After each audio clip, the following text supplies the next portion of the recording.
Treksploration. Hello and welcome back to Treksploration. I'm Albie. And I'm Chris. And today we have a very special guest with us. He has over 320,000 followers on YouTube. Wow. He makes videos about politics, social issues, Star Trek, pop culture, general smartassness, and tomfoolery. He makes the sun shine brighter than Doris Day. He is Steve Shives. How you doing, Steve? With an introduction like that, I'm going to have to ask you to take me dancing tonight. Oh, absolutely. Yeah, Wake me up before you go. Or I could also say, as we say on Earth, que sera, sera, to just cross over to a Doris Day reference. I see what he did there. Will be the future is ours to see. It's lovely to be here. Thank you for having me. Awesome. I'm so excited. I follow your content. You got a good mind and a good heart, and I enjoy your stuff. So thanks. You're sweet. Thanks for joining us. I'm excited. Today we're talking about Star Trek: Strange New World, Season 3, Episode 2, Wedding Bell Blues. That's your cue, Chris. I got the wedding bell blues. Shouldn't I be singing "Wake Me Up" and "Make Me Cocoa"? Oh, I'm sure we'll be singing "Wake Me Up" a bunch during this episode. So yay! Season 2 dropped the same night today as Season 3. Season 3, Episode 2 dropped the same night as Episode 1. It was a double feature. So if you watch it as it dropped, it's like 6 or 7 a.m. at this point, which is just crazy to me. But it's exciting. Better 2 than 1. What are your thoughts on the double drop?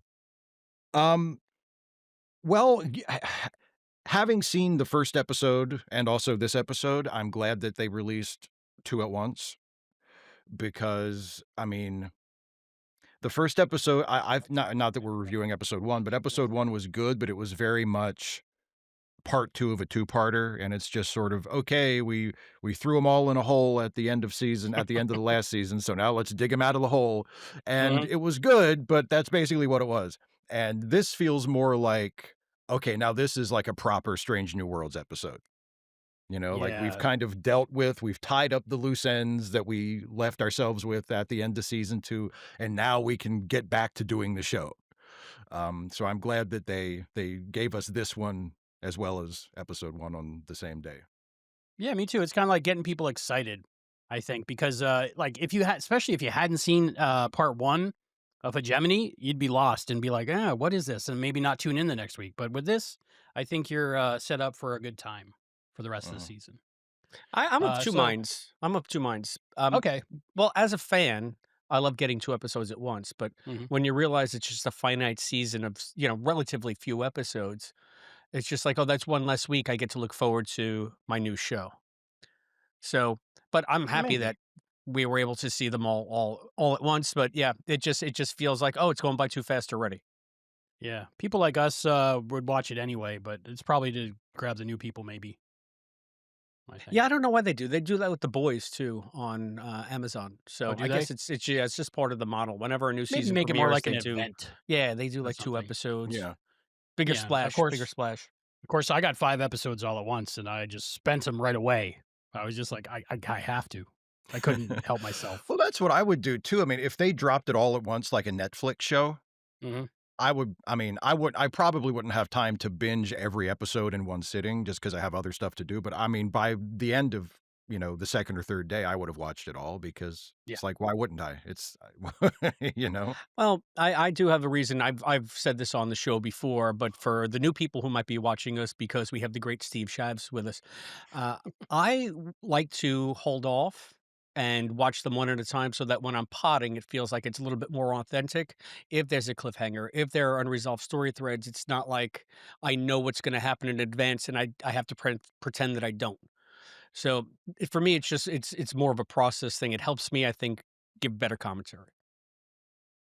That makes sense.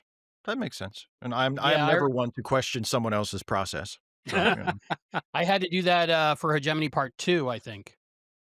I had to not say anything when somebody said something. So yeah. See, and it gets to be you're playing a game with yourself. Are we allowed to say that? Should we say that? Shouldn't we say that? Was that the next episode? What's worse, I think, when we were doing the Quantum Leap podcast and we had all the screeners, we would say something that happened in an episode or 2 ahead, and none of us realized we did that until I went to edit it or you Yeah, said yeah. something. Yeah, so Whoops. it gets dangerous. Yeah, whoops. But this is more high stakes than Quantum Leap. So, um, all right. So today we're talking about again season 3, episode 2, Wedding Bell Blues. It aired July 17th, 2025. Written by Kristen Bayer and David Reed, and directed by Jordan Canning. These are all new names to me. Um, Kristen Beyer, isn't she the She's the Voyager? showrunner She's the oh, okay. showrunner, and she or was the a co-showrunner or something. She's a real big, important creative person I'm in glad the somebody here current knows era. stuff. Yeah. yeah, no, I think that she was Have you watched the show? a writer on I watch it. Voyager. I read the credits. She's like the Voyager guru, I think, and Oh, she's written okay. some Voyager novels. I think she even wrote the autobiography of Catherine Janeway. I could Wow. be I wrong think on you're that. yeah, I think you're right, but I I'm could be not gonna right bother. too. So I'm not I gonna should bother say that looking I it up. could be It right sounds on that. right. Half full, right? Half full. Yeah, All right. exactly. So, first impressions on Wedding Bell Blues. Steve, we'll let you start. Oh, I liked it. I like a Wacky Spock episode. I have said before in various other videos and podcasts when I've been given an opportunity to talk about this show, I hope we get at least one Wacky Spock episode every year that this show is on. I love the Wacky Spock episodes. And, um, and this was, I mean, this one is not my favorite of the Wacky Spock episodes that they have done so far, but this one was good. And, um, and I'm a huge fan of Rhys Darby as well, and I'm so happy that you guys invited me on the show, and it just so happened the episode we're reviewing is the Rhys Darby one, because as soon as I saw that he was gonna guest on the show this season, I was like, "Oh, Mhm. this is gonna be good," 'cause he's one of those guys that I laugh at everything he does. Like, he's just inherently funny to me, and, so I was very happy to see that this was the Rhys Darby episode and happy to see him on the episode, and overall, I liked it a lot. I mean, we'll get into it more, but, I would not say it's like an all-time classic, but I liked it a lot. Good, good. Chris. I'm of two minds on this episode. I think in certain spaces, certain scenes, certain aspects, it's one of the best character episodes we've had of the series so far. Then there's a whole other thing that's going on in the episode where you guys are going to have to convince me whether or not I like it. Yeah. Yeah, I had some issues. I had some issues with the whole middle part of the episode because I Hmm. have a lot of questions about Rhys Darby's and who is he supposed to be playing and what is he supposed to be playing and how does all this fit and is it even necessary? And it, yeah, please, let's discuss because there's a lot here to like, but there's also a lot here with me going, what? So, how about you, Albie? Awesome. Oh, I loved it. This was right up my alley. For me, it really felt like it had that TOS flavor when the original series was just at its peak of just having fun. And I felt that fun. A lot of it was, I'm sure, the music cues, but still like the story structure, almost like the original series. And like I could see this actually being part of the original series. So I just love that Star Trekkiness of it. And I'm sure I'll gush more and more later. But first, I want Chris. Chris, can you read us your amazing episode recap? Sure, I'd be happy to do so. Thank you. Remember, you have to edit me to sound good, okay? I will. I usually do Okay, sometimes. thank you. I'll try my best. We join the Enterprise at Starbase 1 3 months after the Gorn fight. Most of its battle damage has been repaired, but some crew members are still struggling in the emotional aftermath. Spock has a sad because he's pining for Chapel, who's been away on her fellowship with Roger Corby. She is due back to join the centennial celebration of the forming of the Federation, and Spock is as giddy as a schoolboy in anticipation. Meanwhile, Ortega seems to have recovered from her physical wounds, judging by the pounding that she's giving her brother in the gym. He is there to document Federation Day, but his real focus is on Uhura. And Battelle and Captain Boyfriend are in domestic bliss as they have been shacking up while Marie recovers from her egg sac ordeal. But turns out Spock's jitters are justified when Christine returns with her new boyfriend, Dr. Roger Corby. Dun, dun, dun, dun, dun, dun, dun, dun, dun. I love that sting.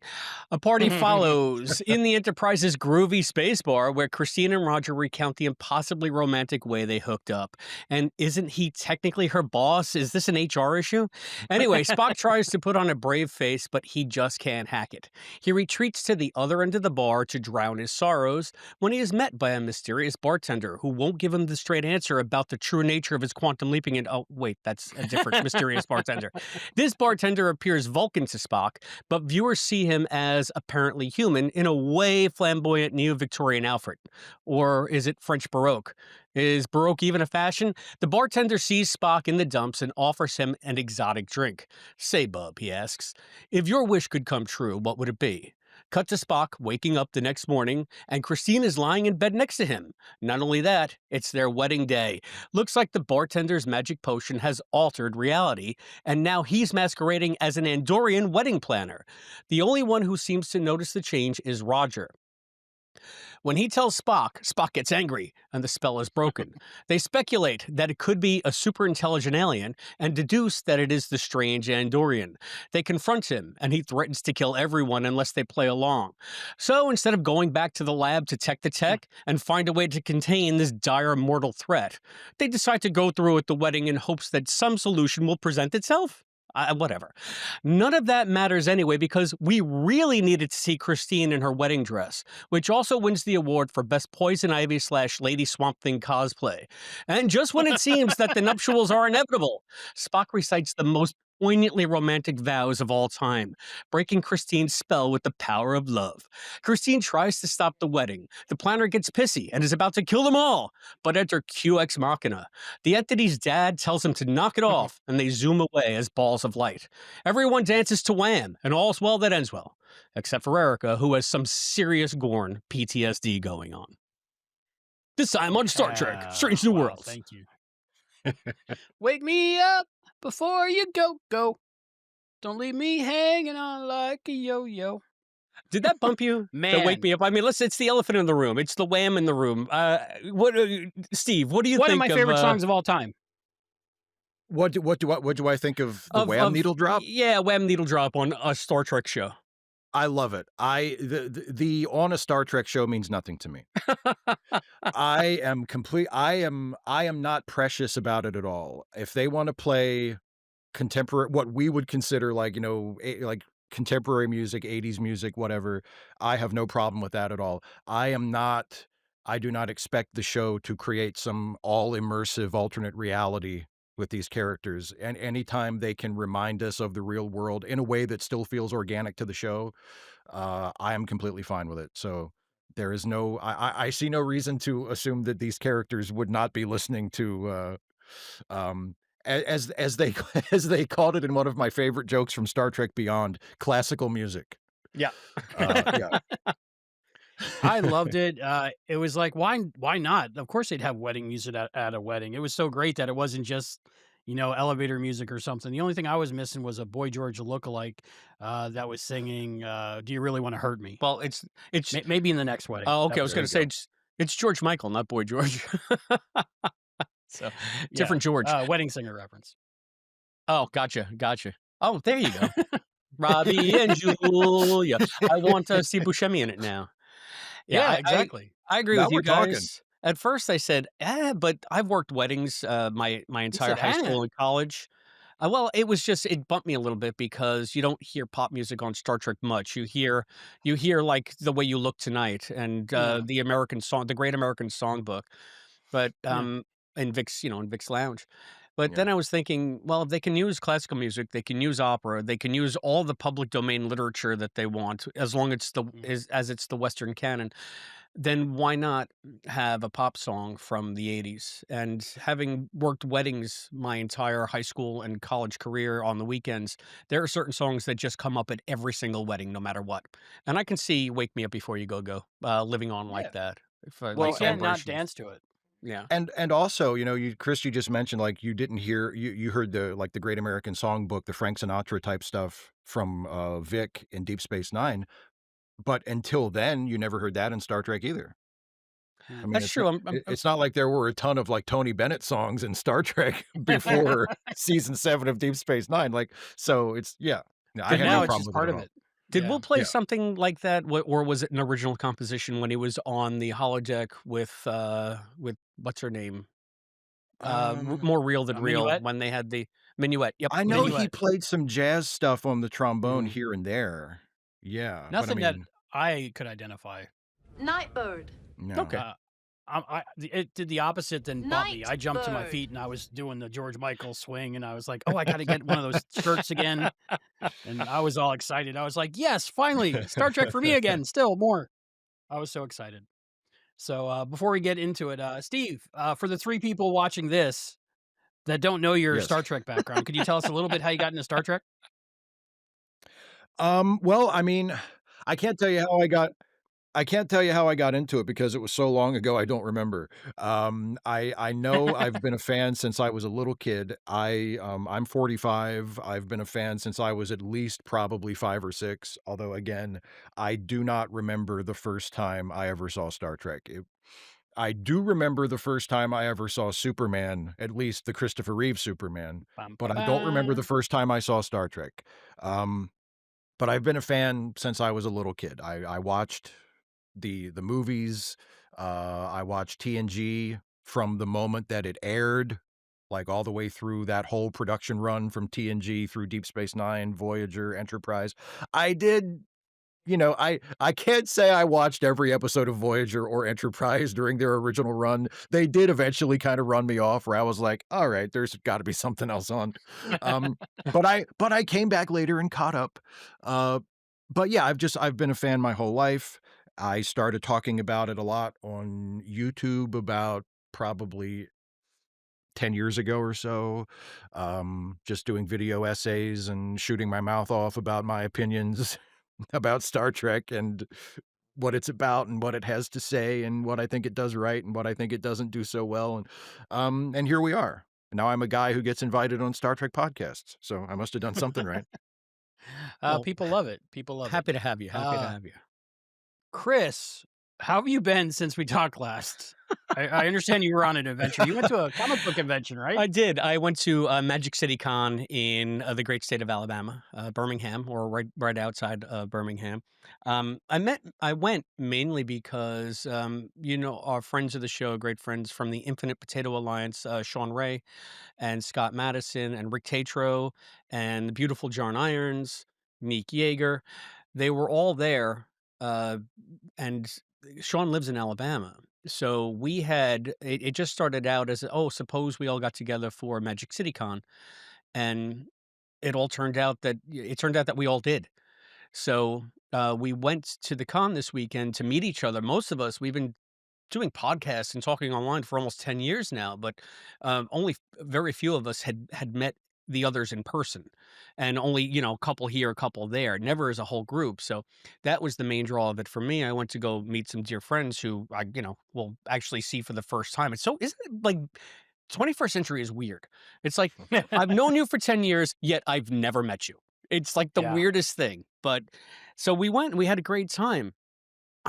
It was a bit of a smaller con this year because there were some snafus in leading up to Magic City Con. It's usually a much bigger event. It's sort of that region's big con, but the organizer who did it got sick in like the 11th hour, and it took them a while to transfer the responsibilities for the con to the point where it was almost being canceled. And they got it together, but like maybe 2 weeks before the event, so they had to scramble to get a program together and there wasn't much attendance this year because the people who normally go said, oh, we thought it was going to be canceled, they made other plans. That being said, it was essentially just me and my friends doing panels and stuff to sparse audience members, but it was like we were all podcasting together live for the first time. So it was a lot of Oh, fun. We cool. did a that Star Trek podcast panel about like the streaming environment, stuff that we talk about on this show, and whether it's good for Star Trek. We did a Quantum Leap panel that I emceed, that I hosted, and we'll hopefully be premiering that soon on the Quantum Leap podcast Yeah, it YouTube should drop channel. around the same time as this, I think. Yeah, so we'll have that. And it was just a lot of fun to go to dealers' rooms and to, to see people at cons, just to meet different people. I was chatting up so many interesting people, even though it was more sparsely attended than most cons I go to. It was still a great time. So we had a great time. Got home easy and safe? I got home easy. Oh, wait a minute. So this is where the real rub comes in. You might be wondering why I'm cosplaying as a DS9er. All You may right. be wondering how Yeah, I got here. you may be wondering how I got here. So this was the thing. Going down to Alabama, my flights were delayed twice. I got there at like midnight when I was supposed to get there at 3 o'clock in the afternoon. I said, okay, well, the worst is behind me. I got there. It's going to be smooth sailing going home. I get to the airport in Birmingham Airport at about 9 o'clock, 9:30 yesterday morning. I did not leave that airport until 5 o'clock this morning to go to the Amtrak station to get on a train to get back to New York because it was just biblical weather on the eastern seaboard yesterday. So I actually did make it out of Birmingham, but that flight was delayed by a couple hours. But it didn't matter because I had like a 5-hour layover in Baltimore. I was Birmingham, Baltimore, Long Island. Good I morning, get to Baltimore, my Baltimore. flight is already delayed. And then they cancel it. And then they put me on another flight automatically. And then that one automatically gets delayed. Supposed to take off at 10. Then it's taking off at 12. Then it's taking off at 1:30 a.m. Then it's taking off at 2 a.m. So I'm in the airport like perpetually. I'm just like, what are we doing? It's funny because I found a book while we were like in the area in Birmingham. We went to a bookstore and I found a book I always wanted to read. I read the entire book because we were just there that long. So we get on the plane. Finally, it's 2 o'clock in the morning, and we're just sitting there for a long time. And then they start the safety demonstration. And during the safety demonstration, one woman in the front, I couldn't even hear what was going on, just started wigging out somehow. She was angry at something. So they Did had she to take stop all her clothes everything. off? No, nothing like That that. happens But once a month. she was carrying on somewhat. Yeah. And it turns out that said, okay, the stewardess called it. She says, we have to get her off the plane. And because of that, we have to send all of you off the plane. Oh, Wow. And I was goodness. like, "Oh, come on." We're all looking at each other at this point, it's just like you have that fatalistic doom mindset. Okay, I guess, nobody was getting angry anymore. So we got off the plane. And of course, as we're going to reboard the plane, they make an announcement that the flight has to be canceled because the pilots are past their time and they're legally not allowed to fly anymore. And there were 3 flight attendants sitting behind me waiting to get home as well. And they said, I have a feeling this is what's going to happen. And that's what happened. So we get online. I wait 40 minutes to get a new seat assignment for whatever flight might be coming out. And they said, yeah, we can get you home Wednesday morning. I said, but what? I got to work. I got, so I said, all right, book me just in case. But I found an Amtrak station. There was, thank God, a free shuttle to an Amtrak. And since I was right in Baltimore, I mean, it's closer to New York. It wasn't that bad. So I was in Manhattan by 9 a.m. And then I had to take the LIRR home. So I didn't get home until like 11:30, and Ugh. yeah, right around 11 I got home. And by the time I settled in, I just had like something to eat. I took a shower. I crashed into bed because I'd been up at like 30 hours at this point. And I woke up at like 4:30 saying, get Steve, I can do it. I'm awake." But so all going back to my Niners cosplay, of course, I just like kind of towel dried my hair and fell into bed. And I have the most epic bed head. I kind of wet it down, but you know how beautiful my locks can be, Albie. But it's just not up to par, Me, I especially got with the Steve. So I hairspray and the figured, glitter. You know me. yeah. So I figured, you know what? I put on my Niners cap, and look, now I'm more Trekkie than Trek. So I didn't mean to steal your look, Steve. I have glasses that look sort of like that, so I can put them on It's if you want to have a. No, I mean, as long as you're not gonna grow a beard, I think we're cool. I know I did. I was like pretty scruffed, You but I did shave right Well, before we get on camera. I Thank do goodness. appreciate that. I do appreciate that. Yeah, gimmick infringement. You don't want to do Yeah, that. exactly. I don't wanna yeah, I don't wanna get off on the wrong foot with you here. Yeah. Yeah. So yeah, that was my long way of saying I had a wonderful weekend with amazing friends. Thank you everybody over there. But the travel was The only just a nightmare. the only thing about that makes me sad is that I wasn't with you because, as you know, I feel like I'm John Candy to your Steve Martin, and that would have been a fun adventure. Oh, yeah, it would have been something else. I probably would have murdered you before we got, Oh, yeah. further than, 20 Several miles. It times. would have been without Luckily, the I come happy back. I ending. keep coming back. I mean, I've driven with you in a car on, like, the best of circumstances, and you aggravate me, so That's friendship, right? Alright, All yeah, right, no, so, I wouldn't have it any other way. before we get into it, could you give the quick version of how people can contact us? Yes, yes. Before we wake up and go, we want you to tell us what you think of this episode of Strange New Worlds. You can do so right here on the YouTube channel. That's youtube.com/@Treksploration. Give us those comments down below. It helps the algorithm. It helps YouTube find us and give us to more Trekkies. The more you say, the more we get seen. So go down there, comment below. If you want to support the show, you can do so at patreon.com/Treksploration. If you go there, you will see a few levels of membership. Pick the one that's right for you and become part of our crew of intrepid Treksplorers. You can go to patreon.com/Treksploration to find out more about that. You can always tell us what you think on the gram at Treksploration Pod. You can blue sky us, Blue sky treksploration.bluesky.social. smiling at You me. can also watch Albie do a Nothing TikTok but blue dance at skies. Do I see? tiktok.com/@Treksploration. Maybe he'll do a duet with Steve. Maybe they'll do like That'd be shoulders, great. Was she teaching him how to, like, do the mambo or be a Ferengi? Anyway, you can also send us an email, treksplorationpod@gmail.com. You can send us groovy stuff to our post office box. That's P.O. Box 542, Bayport, New York, 11705. If you want to support the show in a one-time manner, you can click on this QR code or scan this QR code that Albie's going to put up right now. There's also a link below. It's PayPal QR. You can just send us a one-time donation. You can also do that at Buy Me a Coffee. That's buymeacoffee.com/Treksploration. We want to thank our new patron, Rick Tatro, who I met this weekend. Thank you, Oh, Rick. cool. He has become a cadet, and he joins our Treksplorers. That includes our lifetime member, the omnipotent Willard. Hi, Willard. The How are you doing? omnipotent Willard!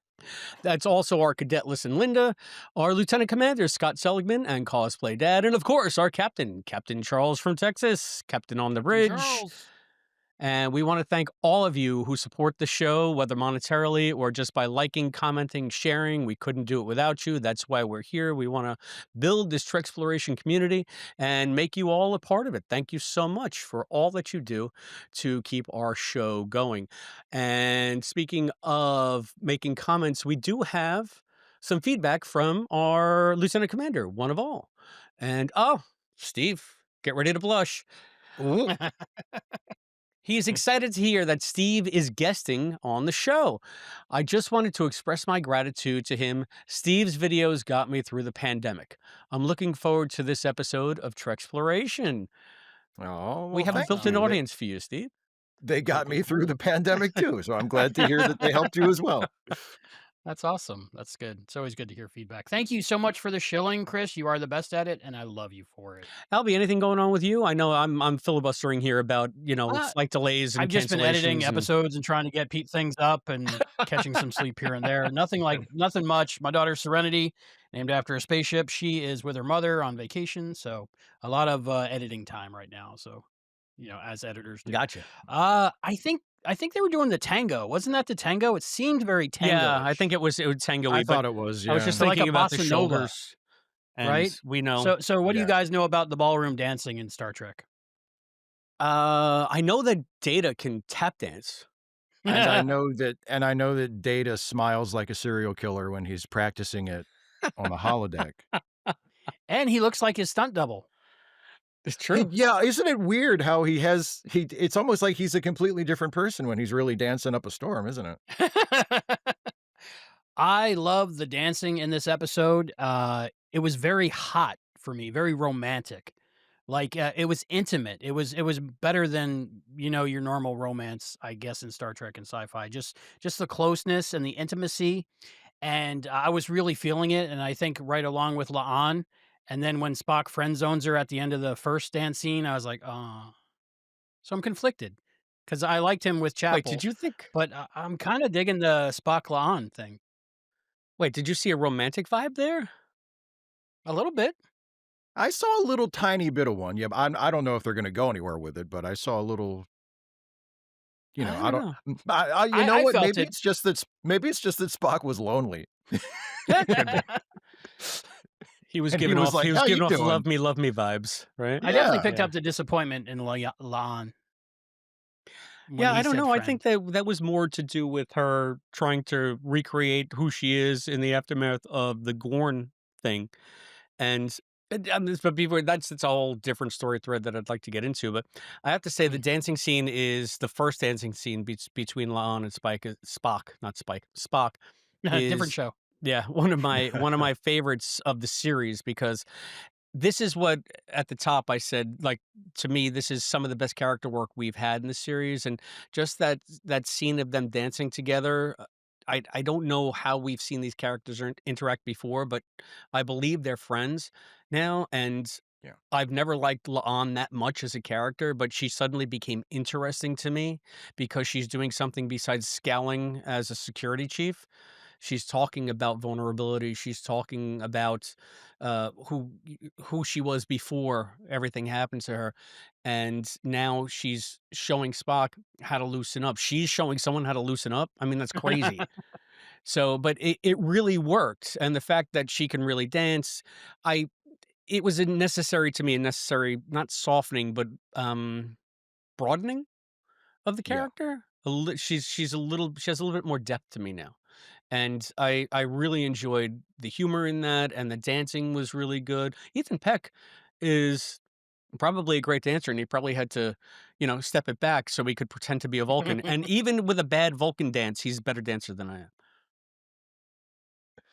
I loved Spock making a joke, Mhm. and then that little smile that Ethan Peck gets, and I love that they wrote the scene so that La'an just doesn't get it at first, and then she's about to correct him, and then she picks up on what he's doing, and it's just allowed to pass. Like, she doesn't have to say, "Oh, you're joking," or, they don't have Spock say, "I was making a joke." Like, they let us get it, and they let it pass, and it's just a beautifully played little moment between them.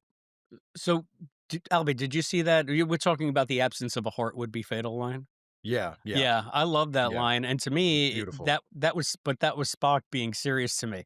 I saw that as Really? Oh, he like had a a little complete grin, like though. He had a little grin. I didn't notice the Yeah, grin. I guess because I he love the had a line little so grin. much, and it seemed like a cool Spock line, And so she gives him, like, a look, like she doesn't know for sure if he's serious or not, and then she kind of shrugs it she kinda turns away like she gets that he was kidding. Yeah, I like this yeah, version of Laan, because I think she mentions in the episode, doesn't she, that, sh the Gorn was always the monster hiding under her bed, but then she confronted it and she beat it, and her whole identity and her whole life was just this trauma from the Gorn, and now she's, like, doing the thing where she's not that person anymore, but she's still here, and she's, like, questioning, like, "Who am I? Where do I go from here?" And I like that.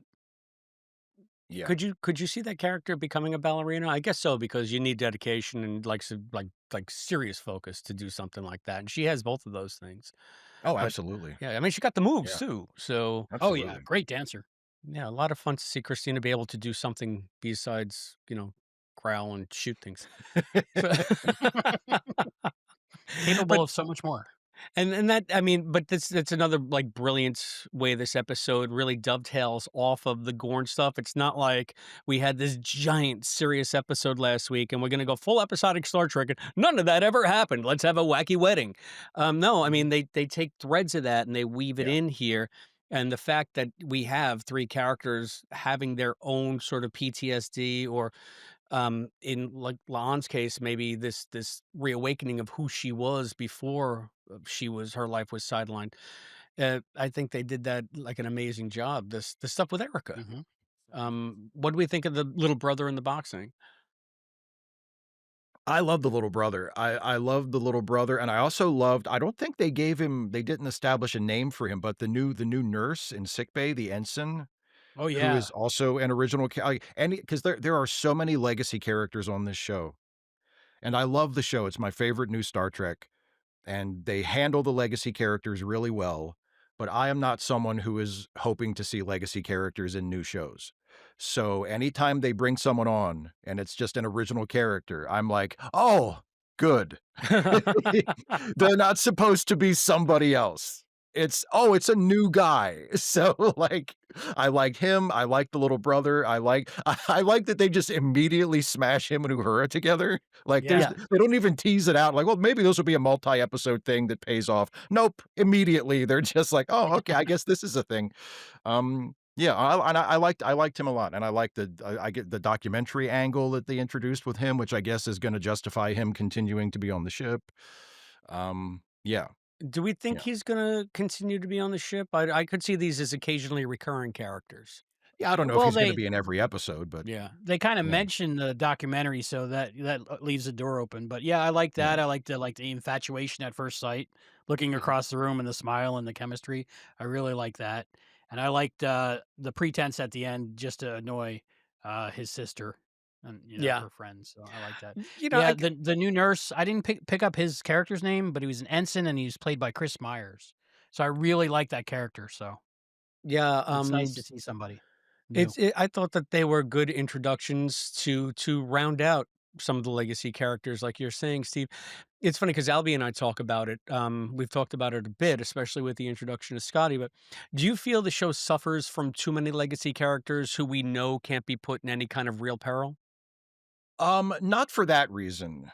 That has never bothered me. I know a lot of people bring that up and they say like, "Oh, all of these characters that we know show up in classic Trek, so we know like, oh, nothing's gonna happen to, you know, Uhura, nothing's gonna happen to Spock, like, we know that they're gonna be." That doesn't really bother me because if what I'm watching is good enough, it pulls me in and I'm not thinking in those terms, and because, like, I mean, I can watch the same movie a dozen times, and if it's a good movie, even though I know, "Oh, he doesn't die here," like, if it's a well enough made scene, I'm still into it, so that's never bothered me, but I do think, I mean, like I say, Star Trek and lots of other similar properties with long histories and, very dedicated fanatical fan bases, they have really leaned into legacy characters and, let's show you what you already know and let's show you what you expect. And even though Strange New Worlds has done a great job with it, and I really, really like the Strange New Worlds versions of all of these established characters. And in some cases, I vastly prefer them to the original versions. Um, I generally, as a rule, would like to see new shows have new people, like, period.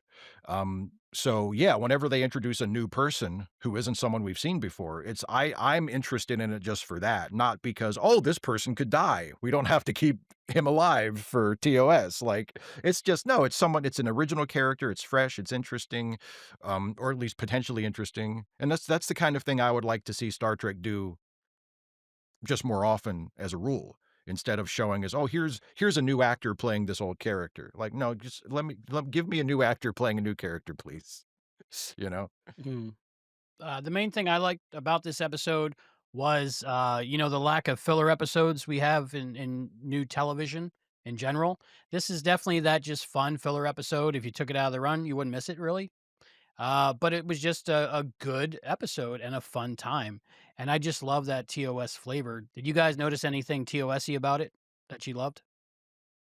Well, that music sting when Chapel beams up with Roger was perfect. I mean, I think I gave the wrong one up in the but well up in the synopsis, but it was just like, oh my god! But it because it wasn't like a dire moment like you would have in the original series, but it was for Spock.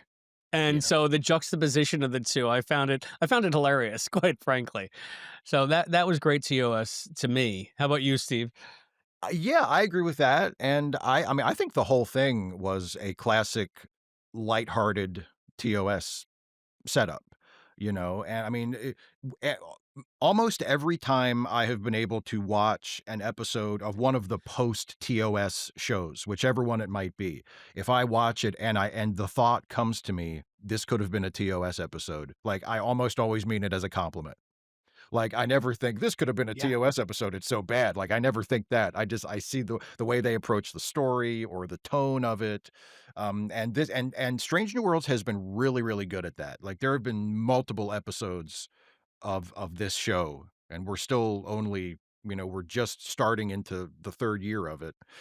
They've done a really good job of evoking TOS without feeling like they're just trying to repeat it or remind us of it or, sort of cover the same kind of territory.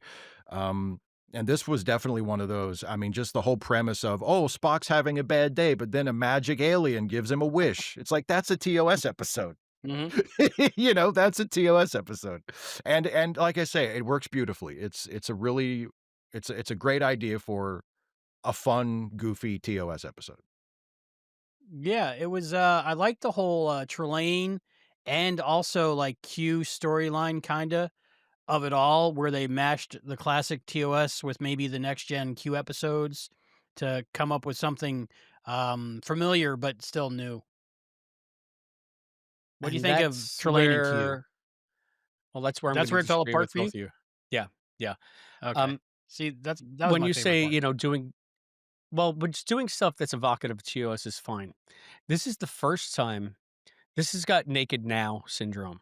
This is the first time where I feel like an episode of Strange New Worlds is swiping something from the original series and doing it poorly. And I don't know if it was because I am a huge fan of William Campbell, and every time he is on Star Trek, he shines, especially as Trelane, but also as Koloth.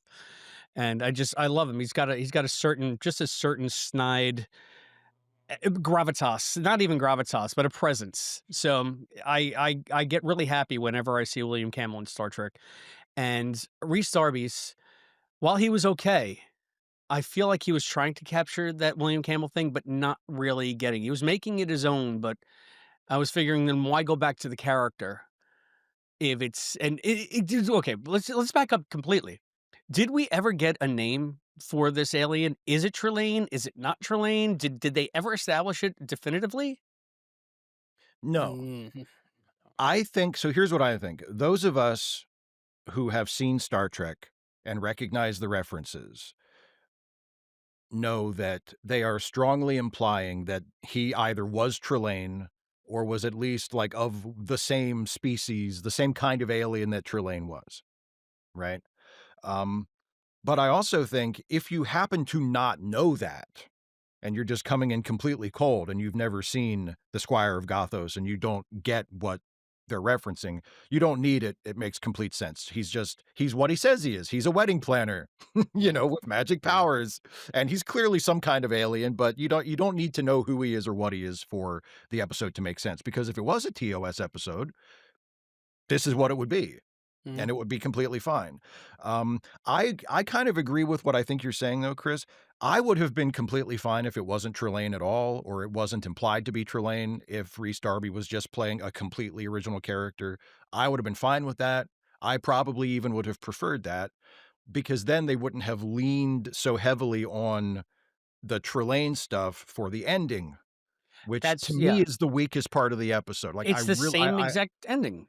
it's the Yeah, exact same ending, it's just a lift from the previous episode, and as you mentioned in your summer, it's a deus ex machina. It's, "Oh, the alien's about to kill everybody. Oops, here comes the other alien to take him away," Right. and, so it commits 2 sins at once. It's a really easy out of nowhere ending, and it's also a lift from an episode that mhm. had the same ending.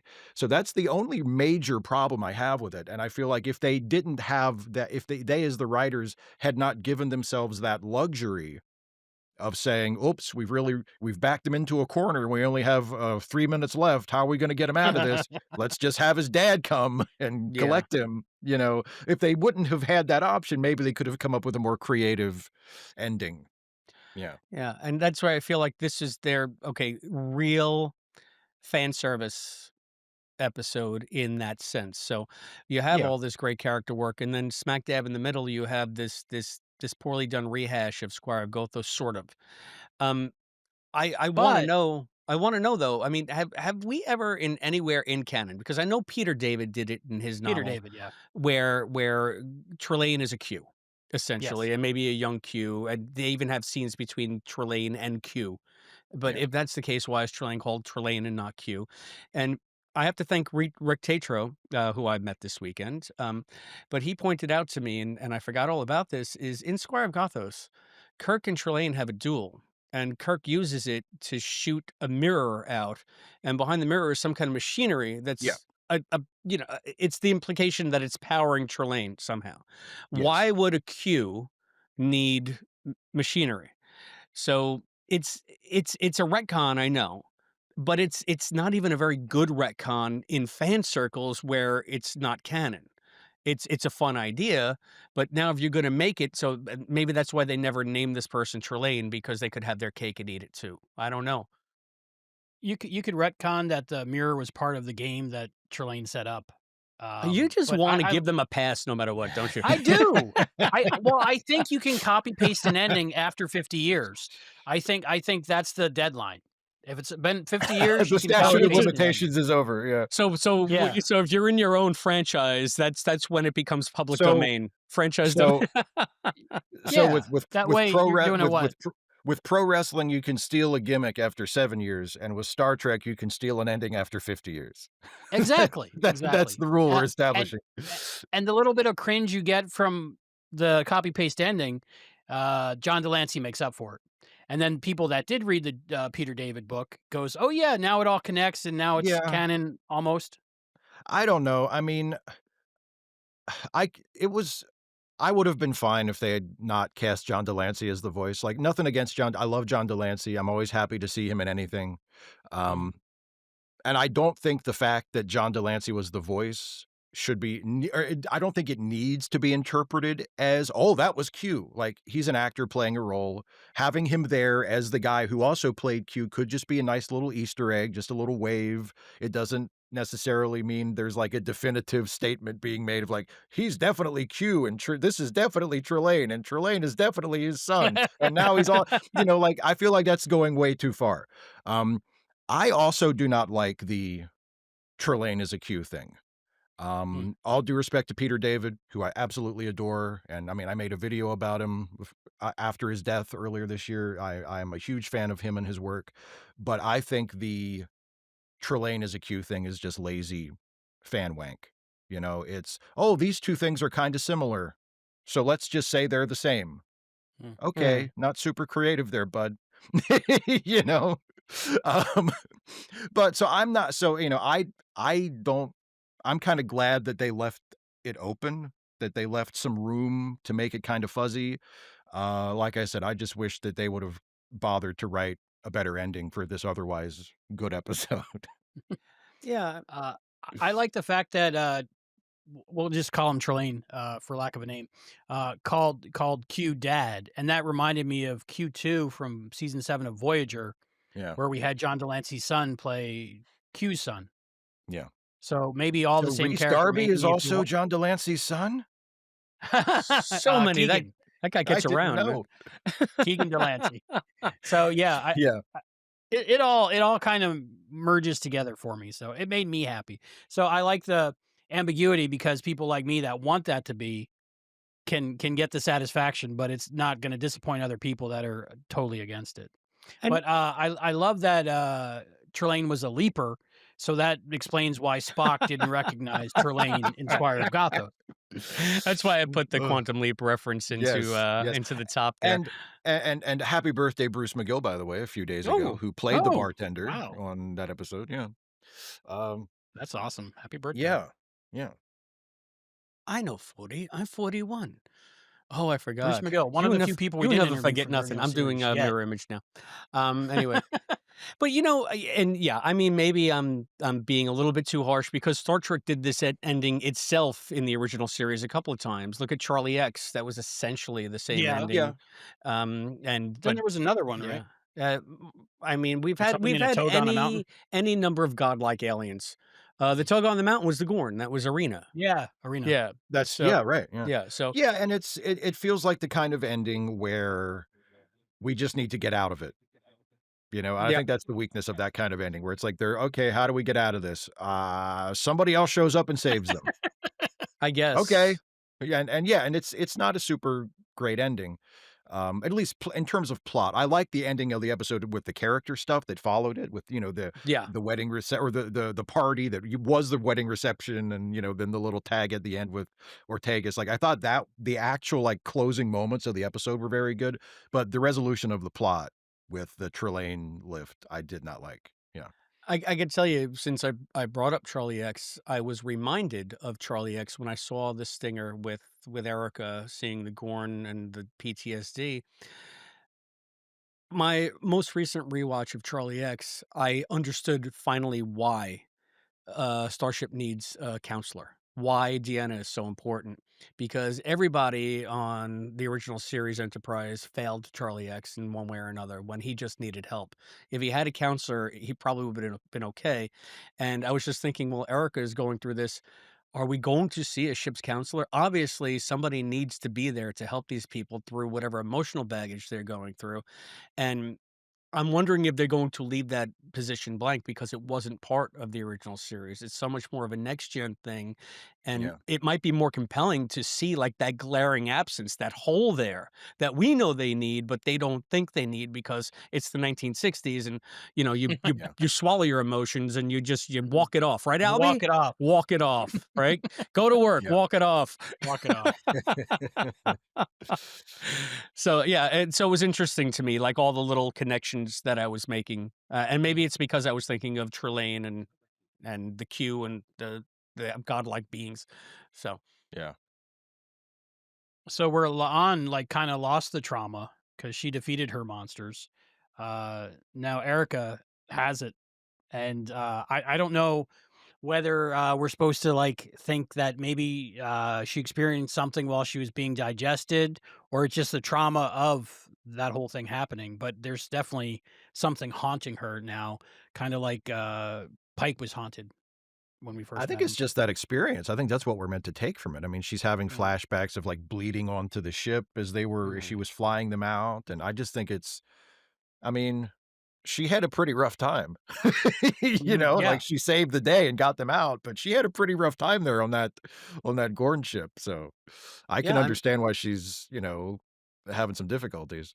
I think it's great that they give this to Melissa now because it really is season 3, and the only thing we've ever heard her say is, "I fly the ship." So it'll be nice to get something beyond, even on the musical when everybody's singing their hearts out, her entire song is "I fly the ship." So, Mhm, Yeah, I mean, it's she's about still time we give this character some kind of story. mm, I agree, but she's still my favorite original character on the show. I mean, I've mhm, I've always felt like if they wanted to give her more, I'm all for it because I love her, but mhm, I've never felt like I need more from her because like I felt like I knew who she was as soon as I saw her. Like the way that the way that Melissa Navia has played that character, the way that character has been written, her interactions with Pike and the other it's like, yeah, of course, if you have a great idea for an Ortegas episode, do it, absolutely, but I don't feel like I haven't been, like, you know, on the edge of my seat or, like, digging my fingernails into the chair going, "When are they gonna do an Ortegas episode?" Because I feel like I know her better than I knew half the cast on Discovery after 5 seasons. I mhm, just feel like they've done a much better job of establishing who she is because you don't need to know, like, where somebody grew up or like, what their whole backstory like, okay, we know she has a brother. Great, cool. I'm glad I know that. But, like, I mhm. didn't feel like I felt like I've known who she was from the first episode. And yeah. I think that maybe my disconnect is that, and it could be my bias coming through, my Star Trek fandom being, like, sneaky with me. I feel like I know all these characters, but it's because I know all these characters. I know their backstories, I know where they wind up, I know how some of them die. So, I guess by comparison, Erica lacks because they don't Yeah. have any kind of mythology for her that I can readily cling on to. She's just sort of like, Mhm, she's like Mitchell at the helm. They just give her a couple of more lines. It's mhm, almost like a Sulu Chekhov thing. And Yeah. and why we love, quote, the ensemble of the original series. It was just Kirk, Spock, and McCoy, and Aura got the I think the best of the ancillary stuff, followed a little bit by Chekhov. They seem to do a lot with him, and then Sulu got the least of it beyond, uh, the naked time. Yeah. So so maybe there's some of that going on here for me. Is she just by Yeah. comparison a little bit two-dimensional because I don't have the grounding in her character that I do in every other character. So, I okay, we turn it's yeah. a Chris problem. I take it all back. Well, no, I think we're just looking at different things, Mhm. which is completely fine. I mean, we're engaging on different levels. I mean, like, because I know for me, one of the things I really like about the show in general, even with the legacy characters, like even with Spock, when I'm watching Ethan Peck's Spock, I'm not usually thinking about Leonard Nimoy's Spock. Like, I Mhm. know in the back of my head that they're meant to be the same person. But I'm not thinking about Leonard Nimoy Spock very much at all, if at all, when I'm watching Ethan Peck. Just like I'm not thinking about Pike in the beep chair, or Yeah. Pike from the cage when I'm watching Anson Mount. I know that it's the same guy. I know it's a legacy character, but I'm not running any kind of comparison in my head. I'm just watching him in the moment. And that's what I do with Ortegas as well. So like to me, yeah, I don't know nearly as much about her backstory or her future as I do some of the legacy characters, but to me that doesn't matter because I'm watching her in the moment and I'm getting to know her that way. The only times I think about Leonard Nimoy when I'm watching Ethan Peck as Spock, because I love Ethan Peck as Spock, is I'm Yeah. like, what happens to make Spock so sad? Because I love this Spock. Mhm. What happened to you, Spock? Well, Yeah, yeah, what happens? It's like impending doom. Something's gonna happen to make him just a sad sack. He just decides to unplug from everything emotional. It's just like, you Yeah, know maybe what? maybe it's the whole Christine thing. yeah, maybe. I mean, he just wants to be his Vulcan self. Maybe explore that Yeah. part of his heritage. I think that it'd be interesting for this version of Spock to dovetail into the Nimoy version of Spock. Because I agree with you both. I think that if you were going to have someone take up a legacy character and make it their own, but as believable and as good and on par, while not being a pastiche, Ethan Yeah. Peck has done a fantastic job. Better than anybody I've ever seen take over a role of a character that I love. I think that Paul Wesley does okay, but he's no Kirk, and Yeah, I'm I'm not. a fan. He's no Shatner. But I could see Peck and Nimoy being separate but equal. Yeah. No, Uh, I agree. I think Peck won me over by maybe his 2nd or 3rd Discovery episode, like, where he was actually featured, where he wasn't just, like, cowering in a room, when he actually Mhm. actually was properly in the show and had stuff to do. 'Cause, like, I was like, "I'm not sure about this," at first. I was like, "I'm not yeah, sure about this guy. I'm not sure about this Spock." But within 2 episodes, I was like, "Yep. Cool. He's Yeah. I good." think once I saw You his know? face, he definitely gave echoes of a young Leonard Nimoy, walking around without a shirt on, shirtless Spock for He's no got reason. you know what? The physique is very similar. I noticed that Yeah, too. Yeah, yeah. All right. I'm yeah, gonna I'm gonna have to rewatch the original series now He's a little just a to clock the nipple ratio. as they all are, he's a little buffer because Mhm. actors nowadays. I mean, because like, this is just I guess it's just part of the state of affairs of modern television and film, but, like, if you're gonna be an actor with your shirt off, you can't just look like a normal person with your shirt off. Not You can't anymore. even No. yeah. You can't even just look like a normal person in pretty good shape with your shirt off. You have Yeah. to be jacked. Mhm. So, we get Uh, jacked Spock and jacked Pike because that's just the way it is. Mm. Ricardo Montalban set the standard, and everybody after There we go. had the pecs. Everybody, I gotta up my game. If a I love guest that villain little is gonna gag. show up looking like this.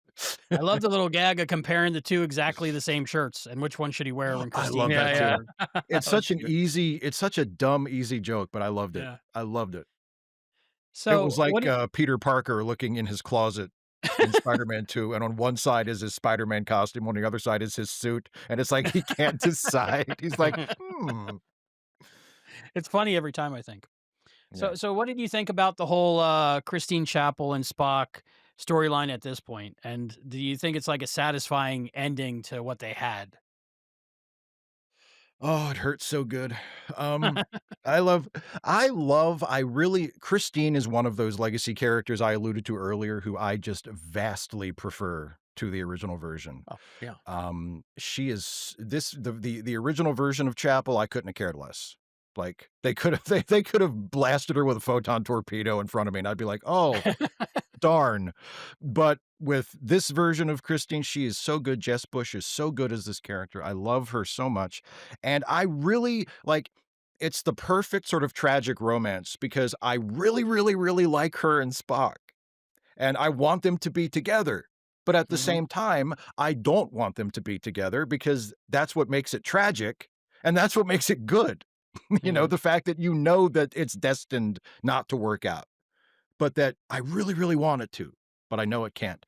So, I mean, I've enjoyed all of the Chapel and Spock stuff, and if this is sort of their way of, putting a period on that and saying, okay, time for them to start separating and kind of assuming more like their dynamic in TOS, like I'm fine with that. I do kind of hope they can at least squeeze one more episode out of it. So now that we've had Wake Me Up Before You Go, we can do one where we have Careless Whisper because, like what a perfect song for that relationship. But I'm beyond here for it. that, beyond that soundtrack based wish, Right. I think this is as good of a sort of a not an end point, but a transition point as they could have for it. Yeah.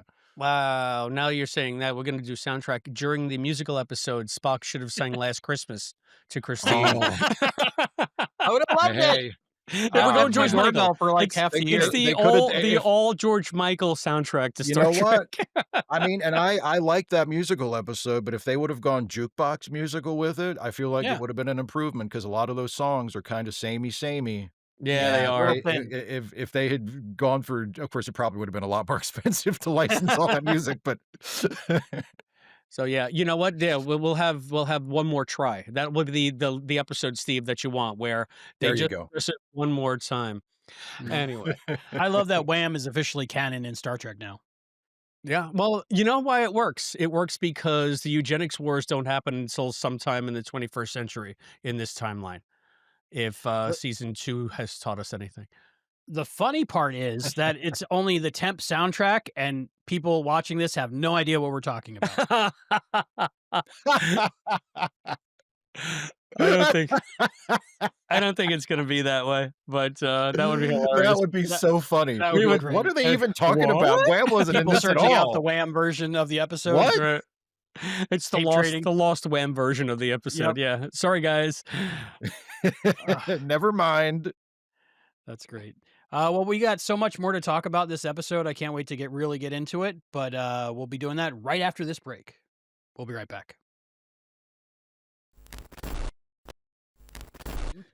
Okay. And we're back. Hi. How can we fit more George Michael into Star Trek? Theories? Jitterbug. Let's see. Oh, well, we gotta have faith because Pike has got to Yeah. pray over Marie.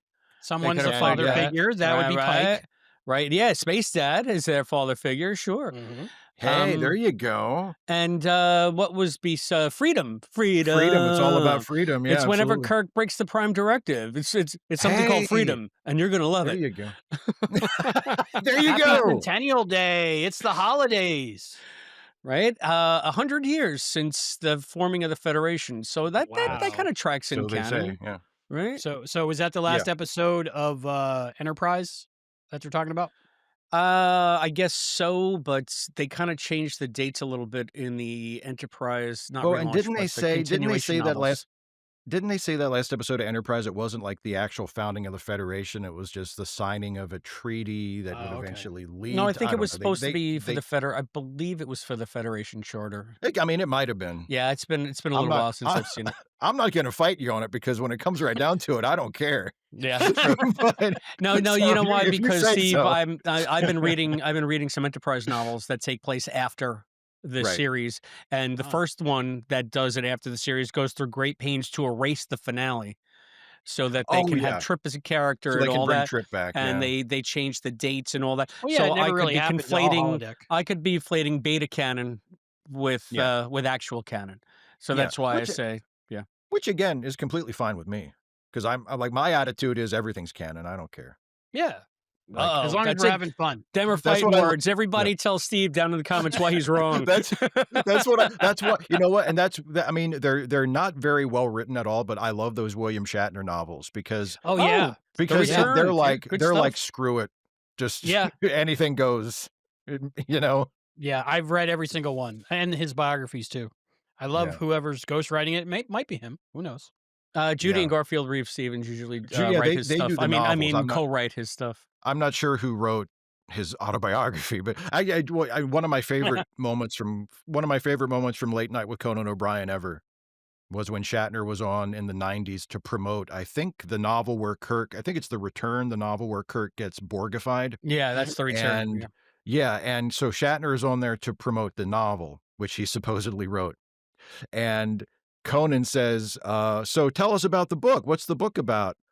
And he's starting to describe the plot, and he gets hung up because he can't remember the name of a character, and the character's name that he can't remember is Captain Kirk. And Conan lets him hang for, like, 10 seconds and then says, "Captain Kirk." And Shatner's like, "Yes, Captain Kirk." And Conan holds up the book and says, "You haven't even read this, have you?" Oh, I gotta look that up. Yeah, that sounds It's amazing. wonderful. It's wonderful. Did you catch the Twilight Zone shout out in this episode? That was pretty fun. Yes. Yeah, yeah. We were Wished actually into the discussing it cornfield. Yeah. before we got on Yes. camera. Oh, So it yep. was something Oh, else. I mean, that's another thing where they'll do these cheeky references to 20th century pop culture yeah. that the viewer would know. But is it any different than them having a movie night on the NX-01 or Right. or I don't know, the Robin Hood episode or the Yeah. yeah. It Yeah, makes me that kind of wonder if stuff Bill doesn't Mumy bother was me a at Q all. or not. Yeah. His Bill Mummy a Q, yeah. Yeah. That'd be He's a a monster. Didn't you hear the narration of the movie? Or the episode? He's a monster. He's a Oh, did monster. I forgot to tell you, the monster is a 10-year-old boy. I think that's from the Simpsons version, but it's close enough. Close They enough. they Yeah. redid that one in Twilight Zone the movie too. I like the Yeah. Yeah. the With some weird redo. rubber makeup effects, I think. Yeah, They really went wacky with that one in he makes the the movie cartoons come version. alive and stuff like that. Yeah. Yeah, it was creepy stuff. So Well, we get more yeah, I Roger like Corby. that. I like Roger Corby. Okay, someone tell me, when was Roger Corby ever Irish? Before he was a robot. Yeah. That's the became one thing Christine should have gotten to it right Yeah. away. He seems different. He became Irish when they cast an Irish actor to play him, and they Mhm. said, "Can you do an American accent?" And he said, "Nope." And they said, "Okay." That's fine. And that's the end of it. Yeah. I want to go back and watch that episode and see if Chapel plays very confused when he Chapel speaks. always looks somewhat confused. How though, can doesn't you he? tell? How can you tell? Exactly. So I'm thinking it might work. Are you 'Cause she confused, or is senses that just how something's you off. are? He Yeah. looks Yeah. different. He sounds different. He's got yarn guts. Yeah, old Yarn Goods He's Corby. got I'm pretty sure he didn't have yarn guts before. Roger, you've changed. Ah. It's been an eventful few years for you, hasn't it, Roger? I think it's great that they brought on a Roger Corby that we can all get on board with. I Mhm. think it would have been a disservice, and I used to complain about this, but I've seen very good examples of it many times, even in bad movies, where you have a rival and they're not just making that rival a straw man that is easy to Yeah. beat down so that Spock can be the hero. They actually have a really decent centered moral character as competition, which gives it the realism, the fact that Christine could fall for him, especially if, they're alone on a mountain top together talking about the sun, the moon, and the stars. Yeah. Yeah, he was really good. What did you guys Mm. think? No, I agree. I liked him a lot. And I also like you, avoiding that trope where, the romantic rival is a jerk and, you're rooting for, Mhm. the main character or the regular character to get the girl or whatever. It reminds me of Lois's boyfriend slash fiance in Superman Returns, Exactly. He was uh, the best part of that who unwatchable is movie. well, okay, we're gonna fight because I love Okay, that movie. yes. But anyway no, but I he's liked it. so great. He's so great in that movie, and Mm. it's like, I can't believe I like the guy who is with Lois, who isn't Mhm. Superman, as much as I do. Like, he's such a great character and such a decent, good guy. Like, Right. there's no way you could possibly dislike him. And Roger Corby in this is the same way. It's like, okay, he's not Spock, and I do kind of want Spock and Christine to be together, even though I know that's not going to happen. But I like this guy, and he seems like a good guy, and he's not like, you know, stopping the wedding with Spock because he's a jerk and he's jealous and he wants to ruin Spock's life. It's like, no, something's wrong. Like, things Mhm. aren't supposed to be this way, and I need your help to fix them somehow. I like him a lot. Yeah, and you wanna see something good for Christine as well. It does the Sure. character of Christina disservice if she's just now hooking up with someone that is lesser than like, obviously lesser Yeah. than Spock because Yeah. show. Yeah. But I love that once Spock finds out what's really going on, he's all on board. He's not combative anymore, and I think the combativeness might have been part of the Trelane spell. I'm not sure, but I like that. As soon as he realizes what's going on, he's like, "Okay, this guy's not a bad guy, and we need to make this right."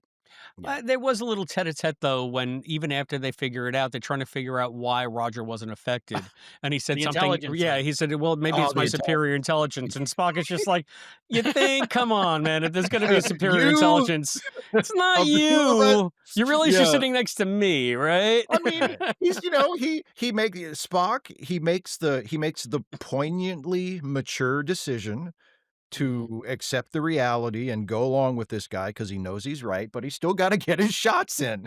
I mean, that's Yeah. the other guy. He's still gotta get his Yep. shots in. Yeah, There's it's a little great. bit of jealousy there. Yeah. Yeah, and maybe we're seeing Spock more emotional in this episode. But Steve, to your point, when you were saying Yeah, you want to see how he goes from this to the more Vulcan Spock that we see in the original series, it could be that he just wants to not feel it. He wants to embrace sure. the repression of the emotion because it's getting to be too difficult. I don't know. It's as good an arc as I can think of. They're setting it up pretty Mhm. good for that anyway. Yeah, But to definitely. to have him be mature and accepting of it is great. And the little scene that they had between him and Christine at the end, not the Oh, vows one, but the one after that. I thought it was really nice. So mm. because it kind of Yeah, puts a little bow on it. They don't have to go any further with this if they don't want to. I'm sure they will. But if you wanted to end it here, you probably could. yeah, yeah, I agree. So what I'm interested in, I mean, we're talking about how did this version of Spock get to that version of Spock? How did this version of Roger Corby get to that stick in the mud weirdo that was in the cave? I mean, like I said, he was a robot at that point, but Makes still, makes a difference. you If know, I was a robot, I'd be pretty boring. I think it's Yeah, because when you cast manic pixie dream nurse in the role of Christine Chapel, who was basically a non-entity in the original series, you have yeah, to give her somebody that can match that personality. So Mm. Chapel from Magel's Chapel and whoever played Corby in there, I could see them together because they're both just like two yeah. pieces of cardboard. But yeah, we have this version Just of sitting Christine. She needs like a personality to meet hers because That might she's be a yeah, yeah. clue. She in TOS, she might be a robot. maybe she's a robot too. Yep, that No, explains it all. no, maybe she's a golem. Uh, yeah, Yeah. Spock being jealous, I think what we might not be thinking about is this might be one of the first times he's dealing with, like, human jealousy. Like, I don't think he's very experienced in relationships, and I think he was head over heels for Chapel, and that 3 months, I think all he thought about was reuniting with her and being with her, giving Mhm. her space, letting her decide, but assuming that it's gonna work out, and then all of a sudden, she shows up with a guy. That's a date, and she's given La'an death stare, like, "Don't mention this. Why you keep bringing this up?" Yeah, But yeah. You know what? And now that I think about it, and if we think of this version of Spock as we got to know him in Discovery, we found him in a very bad emotional place Yeah, when he was introduced in Disco. He yeah, was angry, he was sort of crazy. And So he got over that with the Red Angel stuff and the disappointments of Michael deserting them and all that stuff, or in his mind anyway. And now he's ready to try other emotional things, and it's burning him again. So maybe, maybe they're playing off what they already built in Disco when they introduced him, Mhm. and that could be part of the arc that brings him to the more staid Spock from the original series. But again, this is all just fan speculation. I don't think anybody watching would care about that necessarily. But Yeah. if you want to have a complete journey that is the Spock that we know here, married to the Spock that we've always known, at least he's not perpetually angry looking like Zachary Quinto. I'm happy about that. Well, his planet blew up, man. Come on, he's got a reason to be angry. Ah, that His was like planet that blew was like up. 6 movies later. I don't know. 6 movies I don't later. I love it. I mean, Right, they even made like 10 of those, didn't they? Yeah. Nimoy was the best Spock in that movie too, in Star Trek '09, when he says, "Jim, I just lost my planet. I am emotionally compromised," you know? And It's Kirk's like, "Oh, yeah. huh, That's right, I forgot." yeah, Yeah. anyway, yeah, well, let's go. Well, we'll do Steve, we're gonna do a bonus episode all about Star Trek '09. What do you say? I would love that because I love all 3 of those movies, and I don't care what anybody says. Oh, wow, I'd have to hear your Yeah. thoughts on Into Darkness. I got the Yeah. triple 4K pack. There you go. I agreed with Spock in this episode. No one likes that mustache on Sam. Wasn't it great that they dunked on it? It's fantastic. Yeah, I think that's kind of a running fan joke with the whole And Shatner and that's a mustache thing, so And that's yeah, well, yeah, because there was, like, the only time we see Sam in the classic series is, like, it's obviously Shatner just with a mustache that they it was just like slapped on his face. Caesar Romero's mustache from, Yeah, but exactly. that was also covered up in Batman when he was a Joker. Yeah. Yeah. But, like, and I look and it kind of he didn't just make fun of the mustache, he also said that he was sloppy and, and that because and we've seen that annoys Spock in the previous season when, like, you saw him, like, dropping crumbs all over the place, and Spock was, like, staring at him like, "Are you gonna clean that up?" Mm. Like, like, Spock doesn't I mean, it's not that Spock doesn't like him, but Spock is really annoyed by his personal habits. And it's nice to sort of have that come back out when Spock is, trying to provoke him to get angry. Spock's, "Okay, what am I gonna say to this guy? I've got it. You're a slob and your mustache is stupid." You know? Ah, I but loved it. and everybody's under that spell, so he didn't want to punch him because he didn't want to ruin the wedding day. Yeah, I mean, It's a so weird spell, right? Where like people just don't get what people are well, saying. yeah, I mean, that's where the mind when they go completely, balls out with it, like, you can tell Trillane is just making sure that everybody, no matter what it is, it's fine. 'Cause they Yeah. did try a little bit with Sam, and then they tried with the bachelor party when Pike is in the green wraparound. Mhm.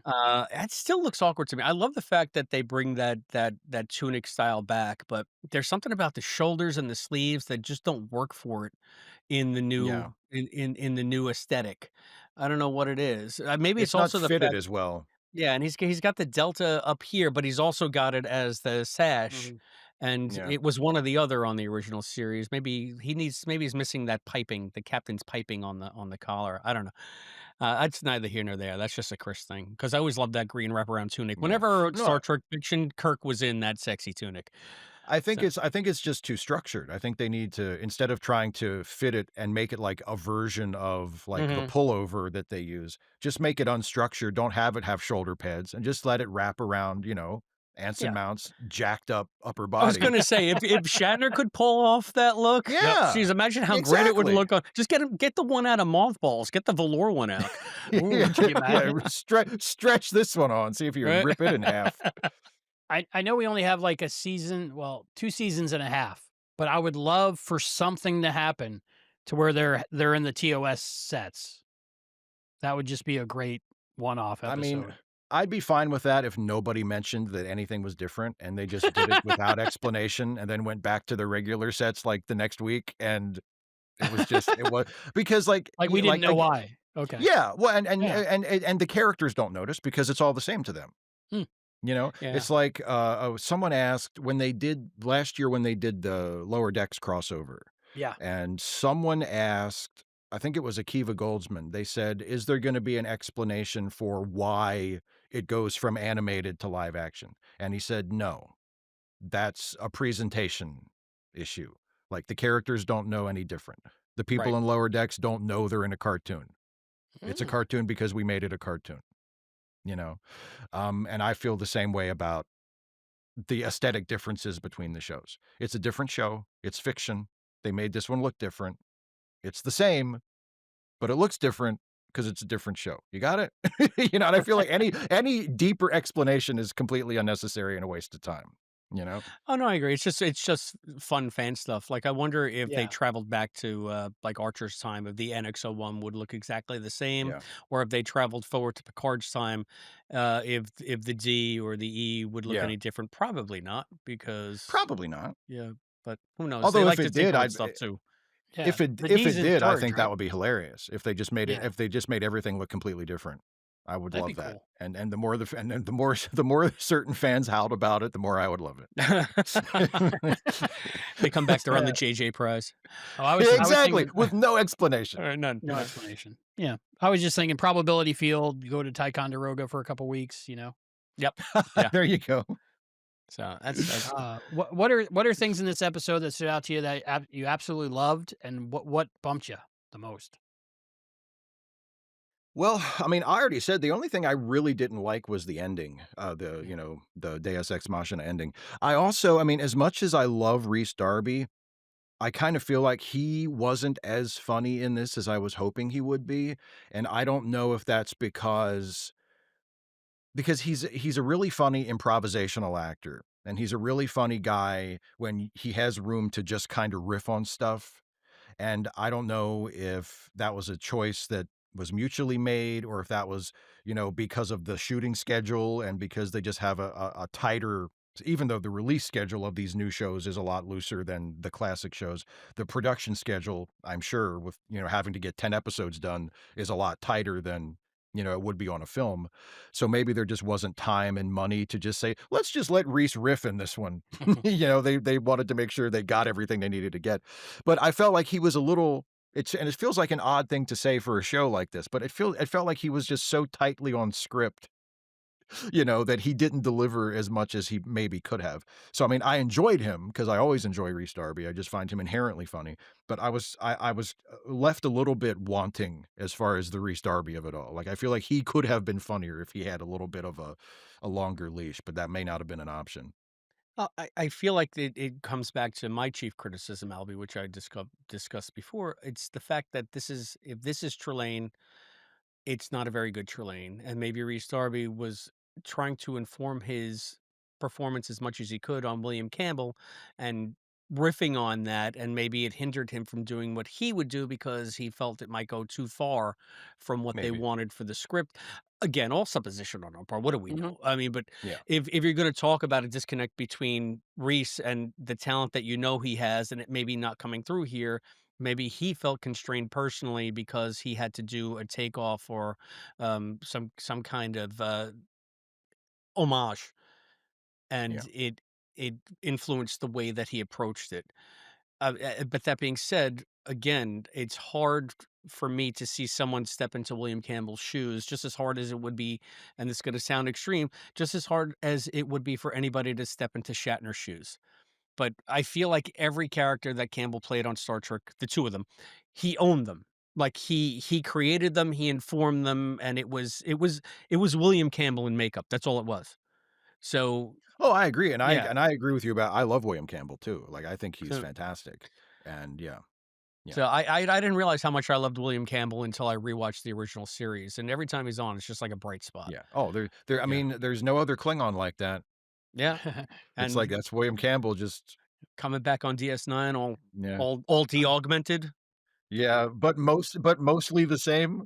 Right? Exactly. Yep.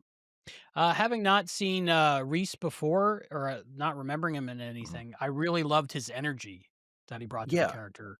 It he's was great. really fun, and I think it was great casting because it definitely made me feel like it could be Trelane without being an exact copy. So I enjoyed it.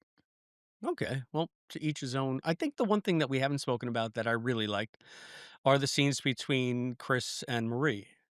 I think that Yes. Wow, we're yeah. again, we're getting to, and this is stuff that would be peppered in a 26 episode season. Like you said, Albie, this is like almost all the filler stuff in one episode, bookending this weird Trelane ripoff thing that we just have to get through. And then it's more wonderful character stuff. So the fact that she's deciding she stayed with him for 3 months, she's recovering, she's still taking blood from Una. The fact that she was the one that was gonna persecute Una and drum her out of Starfleet because she had to Yeah. do it during the trial, and now here she's only alive because Una's still in the fleet. I Mhm. wish they would play with that a little bit more, but they didn't say anything. I guess maybe it's a little too deep. You gotta go back 2 seasons, or no, it was the Yeah. beginning of season 2, right? Season 2, yeah. Yeah. Yeah. So, but again, it's maybe a little bit too much connective thread too far back, but it would have been interesting to see a scene between those 2. But just the fact that we get to see a captain have a healthy relationship with a significant other, or in this case, 2 captains, it's Yeah. so non-Star Trek. I mean, the only Yeah. person that's ever had a healthy relationship seems to be Ben Sisko, Ben and Yeah. Cassidy. So Yeah. to have it in TOS times, especially again when men were men and women were secretaries, you had to, you had to have the chick of the week, and that was it. It's nice to Mhm. see that they're giving Battelle more to do, and that they're actually making her part of Chris's future. So it's going to be that much more heartbreaking when he's Melty Pike. Well, that's it. Yeah. I mean, because I really like her. I like Yeah. the actor, I like her Love her. character. I'm really glad that they're using her more, that she's been in the show more, that she wasn't just, a love interest that kind of flitted in and flitted out, that they're giving her a more substantial role. Because yeah, I agree with everything you just said. I think I like the relationship, I like the character. Similar with Spock and Christine, like, I like the fact that I like them as a couple and that I know it's not gonna work out. Like, Mhm. there's something about that and the twist is, I guess it's maybe it's possible she comes to Talos for her, and they still we don't know. But, it feels like Pike at least maybe has an inkling that it won't work out. We don't know how much he actually knows about the circumstances of his life other than he knows he's gonna have the accident and what it's gonna be like, but Hmm. like, Pike and Well, I think she knows that because Pike mentioned something to her in the episode. It seemed I can't remember if we ever got a scene where Pike tells her about his accident coming up or what, but it seems like she knows that Yeah. yeah, I Pike mean, knows. it was implied in their Yeah. dialogue when she said, "I Yeah, feel like I'm living on borrowed time," and he's like, "Yeah, and I Pike's know like, all "Yeah, about tell that. me Yeah, about it." Preaching to the You choir, yeah. you Yeah. do." "Wait a minute. That's my thing, babe. I'm gonna be in a beep chair, babe, in, like, 4 years. Are you kidding me?" Wow, Yeah. wait, now my head is my mind's exploding because I want to say that, there's no reason why Marie and Chris have to break up. We don't know. I mean, they could be married when Yeah, that accident yeah, but that's true. then it gets negated in the menagerie because at the end of that, they bring Pike back to Talos specifically so that he can have a thing with, Vina. Vina, yeah, So where Mhm. would Marie be in all of that? So does that imply that they somehow call it quits? Or yeah, even if she died and they hadn't broken up, why wouldn't he conjure her up? I know this is all yeah. retcon, but Mm. at the Right. same time, it's just like now it makes you curious to what I liked about the end of The Cage, the original pilot, the version of Pike that you saw when they're waving and going back down the mountain, that was for Venus specifically, and Pike went on. That was Right, just a right. fantasy version of That's him where that for clip comes her. from, yeah. Right. Yeah, But they made it different in the menagerie where yeah. that was actually him going on to live his life with, who wouldn't wanna live their lives with With Susan Oliver, Susan yeah, yeah, Oliver. Susan Yeah. Oliver. yeah. Whew. Anyway, I made that wish a few times. yeah, right. I still am somewhere up here living my life with Susan Oliver. I love that they're both on borrowed time and they're both living for the now. And Yeah, and they have each other to get through it. And I love that chemistry between the 2 characters and the 2 actors. And yeah, just the I think, I've been in relationships in my life. I'm not currently in one. But some of my favorite memories is just having that person that loved me sitting on the couch reading that book and just knowing she's there, yeah. And I love getting that scene. It was just something you don't Mhm. see. Yeah. You don't often see that, I think, when relationships are depicted on TV because you need to have either the romance or the conflict, the drama. Mhm. And I mean, I can tell you that most of the time that I spend with my wife, it's just like companionable cohabitation, Yeah. Yeah, reading a book, just chilling out, just that's doing some of the doing best part, whatever. though. Yeah, that is the best part. That's all of it, really. Yeah, yeah. I mean, you don't see it on shows because it's you want the highs and the lows for drama, but yeah, But now you did. yeah. Now Now you we did. did. Now we did. And it was very Yeah. nice. So great job on the writers. And I love that they're ribbing each other, about the hair products and stuff like that. That was really good. So yeah, Um, well, I mean, big score on that one for me. Yeah. mhm. I agree. Okay, before we wrap it up and give our ratings and our final thoughts, we have some stuff to do, Chris, don't we? I think we have to go through our checklist What's our of, checklist? let's see, Any episode interviews? crush. We're not going to throw to an interview. Okay. No, Phew. interview in a couple episodes. Okay, gotcha. Episode crush. We'll go with Steve first. Who was your episode crush if you had one? Oh God. Um, Probably Christine. If Christine's in the Mm, episode, it's probably Christine. Mm. yeah, Chris. Oh, Yeah. it's Celia in that dress. However, I mean, if I was telling the truth, it's Cillian O'Sullivan. I mean, that is one dreamy Roger Corby. Is it Cillian or Good Killian? looking I don't know how dude. to say his last name, but He's a good-looking he was dude. really good. But the thing is, I liked him a lot as an actor, and I liked Yeah. the character, and he had sort of a, didn't he have sort of like a roguish Liam Neeson quality about him, Yeah. something Yeah. like Well, that. it's that Irish charm, man, It could be It's that like Irish charm. what was it, Taken?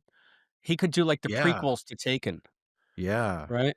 I So have a slightly less developed set of skills, but I can still find you and kill you. that's right. That's right. And he's wearing the flower ring the whole time. There you go. And they're gonna John Wick it. They're gonna kill that pug that he turned into. Oh, Oh that'll my be his goodness, yeah, when motivation. they threatened to hurt the dog, I Yeah, was like, so "No!" so yeah. I need a plush of that dog. The bulldog dressed like Roger Corby was so cute. No, I've long had a thing ever since they introduced Celia for Uhura, and I looked the actress up online. I've just been gaga over her, and wow, they really did her up good in this episode. So yeah, She's one of my equal favorites. crushes, equul. How about you, I Albie? I Who's your I episode crush? I keep going. I have so many. That's my thing. Like I really like Christina Chapel in this episode.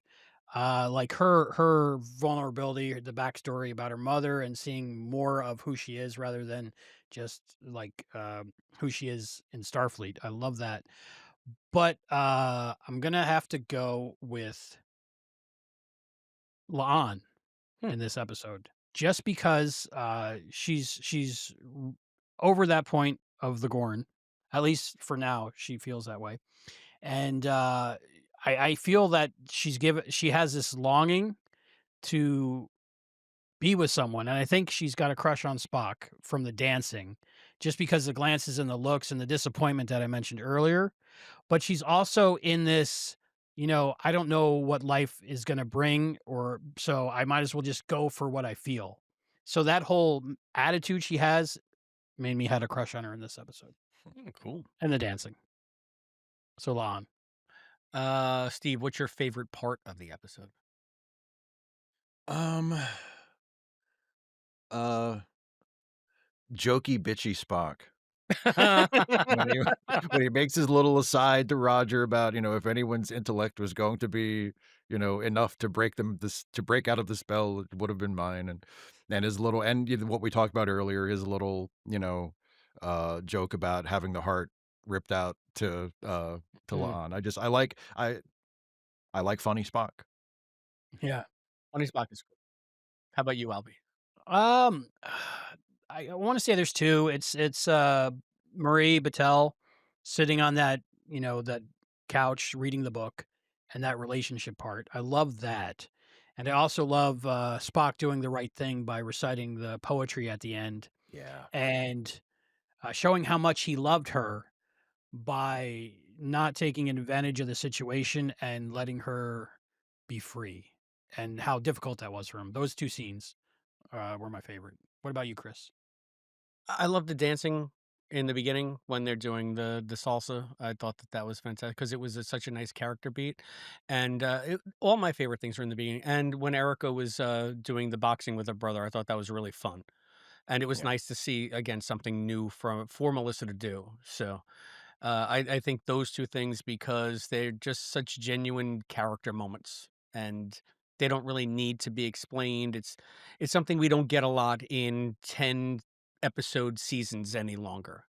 So it's nice to see them Mhm. just indulging us with the stuff that is always the more memorable things, not just plot, plot, plot, plot, plot, plot, plot, but who are these people? How do they interact? And how do we flesh them out and make them more interesting as the weeks and the years go on.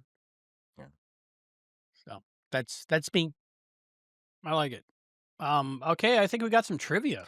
Uh-oh, we have a I special think Chris guest. is asking Steve, Oh boy. and I Ooh. doubt this would happen, but if Steve doesn't get one, then I get a chance to steal. But All it's only right. really Steve playing. But I don't have to even pay attention. I think Steve's got this. All right. Don't I build think me up too much. I think we read this one last time, so I have to get rid of it. Yeah, you All got to right. get a new one. We keep getting repeats. Okay, here we go. Okay. All righty. I got you for 3 questions. So you ready? 3 questions. Yes, let's do it. Let's All do right. it. The father of which USS Enterprise captain was one of the principal designers of the Warp 5 complex and Enterprise NX-01? Oh, that was Archer's father. Yep. And what was the father's name? Henry Ooh. Archer. There you go. Wow. I like it. Good, good. All right, that's 1. You got 1. 1 out of 3. You got 2 more to go. Play along at home. All right. Comment down below with your answers. In Yes. the movie The Search for Spock, why does Starfleet plan to decommission the Enterprise? Well, the stated reason is that it is 20 years old. Well, that's all you have to say. The There you Enterprise go. is 20 years old, Jim. She'd never take the pounding, and you know it. All right. That's 2 out of 3. That ain't bad. All You got right, 1 more to go. Don't be sad, because 2 out of 3 ain't Albie, you bad. could still swoop in and steal. Yeah. Psh. Kim Cattrall plays the Vulcan Lieutenant Valeris in the motion picture The Undiscovered Country. Name the racy HBO series she starred in. Oh, That would be Sex in the City. No, I'm sorry. It was Game of Thrones. Oh, I'm shit. teasing. Yay. shit. You It's got all okay 3. because I I would have never got those 2. I I said that never because watched either show, so it's I'm okay. such a Miranda. That's why I said that. I'm probably a Miranda. I want to be a Carrie, but I'm probably Miranda. You don't want to be a Carrie. Anyway. Have you seen Mr. Big? Anyway. So we're going to get so much Sex in the City hate down below. No, I love it. I got them they're all on gonna- DVD. No, they're going to hate us for they're going to say, Chris, you're no Miranda. Stop it. Chris, do you have a Trek and Tell for this I week? do. I'm going to rehash a Trek and Tell if you don't mind. All right. I don't mind a bit. Because I kind of rehashed my one of Pike when Allison was on, but because we're talking about Trelane Light, let's get the real Trelane. I showed you this once Ooh. before. Steve, I don't know if you've seen this. I went to No. a street fair in my little town, Sayville, and there was a guy selling these creations that he makes. They're basically he takes the trading cards and makes little 3D dioramas out of them using different parts of the card. So if you can see it, it's got like William Campbell here as Trelane. Yeah. In relief. And it's kind of three-dimensional. Yeah. So I like thought that it a was lot. really neat because number 1, I'd never seen anybody do this with cards before, like give this effect. And number 2, when is the last time you saw anything that was like Trelane merch? Yeah. You know, and the Yeah. more that I look at this We need coat, more. the jacket that he's wearing here, the coat that he's wearing here, I mean, they're definitely trying to make Reese Trelane in this. He had sort of the same. I Yeah. think it's very, very heavily implied. Yeah. So this was, and then he has this on the back. He makes Really like these, cool. so he makes his own like little collection.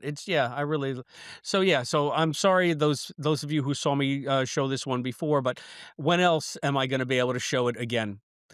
So there's my Truck and Tell. It's my little Trelane Awesome. trading card on awesome. steroids. When you showed it last time, I was like, oh, I wish he would have watched the episode ahead of time and waited, but that's fine. No, I didn't know. Well, the thing is, I've showed them both before too. So I was basically But just it's showing really them cool. to But Allison. it's episode appropriate. So Yeah. you're in agreement Yeah. that it's Trelane, right, Chris? I mean, who else could it be? I think you just proved it there. I don't like that it's Trelane, If the but card fits, yeah, exactly. Right, you must quit. Is that it? Otherwise, Yeah, that's I how it might goes. be Yeah. Something like nutty as a that. fruitcake All right, I'll go real quick or next fruity because as a I know nutcake. Steve's got an awesome one. I don't know what it is yet though. But Ooh, this is the Squire of Oh, Gothos the and laser disc. Arena Laserdisc. and So arena. Look at that. yeah, so you, That's like Nice. episodes 1 and 2 together. right. So do you think this is a coincidence, or do you think somebody maybe that in the writing staff has this on their wall and they're like, huh, I think some omnipotent alien being snapped that into existence. There you go. maybe. But Could be. that's a good refresher course for season 3 There you go. of Changing Nice. Worlds. Just got to watch that. Da da da da da. All right, Steve. Okay, actually, I need to run and get it because you guys All inspired me. right. I have I this isn't the one I planned, but Okay. Did I show the Trillian one last week too? I Sorry, think so. everybody. Yeah. Okay. It's all right. I so promise. okay, There's the charm. There's the charm. I was going to show something completely different, but You since can show everything. well, I'm, I'll save some stuff. Maybe you'll have me on later. I don't Oh, want yeah, to that'd be even blow better, yeah. through my whole. But anyway, so because both of yours had Trelane related show and tells, I decided I would show you my Trelane action figure. Oh, You son I wow. guess so you have seen other Trelane merch. Where did you get Wow, is that that? Yeah. custom or did they put that out? No, that they put this out. This was from when Wow. in the 90s, I think it's Playmates who used to have the toy license. Yeah, They did these 9-inch dolls. I And have some, but I've never I seen have a whole Trelane. bunch of them, but Oh, yeah, I got wow. Trelane. Well, because I'm not really a collector, but I have a bunch of these because when I had a little bit more spare time, I used to make photo comics. Hmm. And they would be like I thought they were funny. I almost said really funny about my own stuff. I thought they were funny, photo comics, and I would make them by, photographing the various Star Trek characters in action figure form. And I got Trelane because I wrote a script that included him. I have never actually gotten around to making it, but just in case, I've got Trelane ready to go if I Wow. need him. So yeah, there's my episode appropriate Trek and That's Tell Trelane. fantastic. I Very had no idea cool. that existed. I'm gonna come Yeah. to your house and steal it. Okay. Well, let me Chris, do the comic with him first, and then there I you won't go. chase you too hard if you try to run off with him. All right, fair enough. I think Chris is going on eBay tonight. We'll meet you halfway. There you go. Yeah. That's really cool. Yeah, I have Yeah. the Star Trek Generations one. I think I have 7 of 9. I have Garrick. I have Mirror Universe Uhura. Oh, Yeah, they're always I don't fun. yeah. I have Garrick and Seven. I have a bunch of them. I have But no, I don't have Mirror Mirror Universe Darkly over. Archer coming soon. Oh, Oh, cool. really? Yeah, I pre-ordered it. Let's see. That's cool. Let's Oh, hope it speaking ever of comes action out. figures, did you see the action figures on top of the wedding cake? I love that. Yes, that was cool. I watched this episode like 3 times. I completely missed it. Really? Oh, it like starts So, in the shot where they're zooming into the wedding, kinda, and they go past the cake, and it's just Spock and Chapel, basically Star Yeah. Trek action figures. I think custom because there was no like Yeah. articulated joints or anything. Well, and I But loved how stiff Spock looked. Like it was he looked uncomfortable, yeah, like even on his wedding day, he was yeah, it was like just that really pose yeah. that you take in the 3D scanning truck or whatever. But I was like, "Oh, I want those." And the thing I didn't like about this episode was that I loved everything about the wedding, and it made me think maybe I'll get married again one day. And I was like, "No, no, absolutely not." I have to say, Albie, when I was watching this episode, I was thinking of you the Mhm. entire time because Aw, like rom-com is your favorite, romance is your that's my thing. favorite. Like Star I Trek and just rom-com. I want to just congratulate you for the restraint you've shown in this review because I just expect you to come on and melt and gush all over the place because Okay, I here know we go. this is right up I your love alley. Chapel's dress. It was That was gorgeous. the It ugliest thing I've ever seen in my entire Oh, life. no, no. Her in that dress was perfect. The shoes were ugly. I hate pointed shoes. They deform feet and they make no sense if you're not using them for horse stirrups. But I love the dress. I love the makeup. The new makeup artist is doing something where they're like little bedazzles under the eyes now, Yeah, I and saw I that. like I that. noticed that, yeah, for her wedding Yeah. makeup, yeah. Her hair was great. It had to be a wig because I've seen her in real life. But it was really well done. It must have been like extensions maybe sewn in or something. And I like the fact that she's blonde in this episode, and 3 months ago she had the white hair wig. So it kind of tracks with her wearing the wigs. I like Spock's what he wore to the wedding. And if I ever do get married again, which I won't, I know. I might We've heard. draw some inspiration from that. and definitely have an action figure of myself and the lovely lucky lady on the cake. Well, Oh yeah. So okay. so Yeah, I was where are gonna we say, at? We're at let it out. final thoughts and ratings. Yeah, I just don't want you to I don't want you to be all backed up. It might be why it's one of my favorite episodes because it's comedy, it's romance, it's a wedding, it's love, it's a little bit of tragedy. It's a little bit of home. It's a great mixture of everything. I guess I'm going into my final thoughts. Yeah, sounds like it.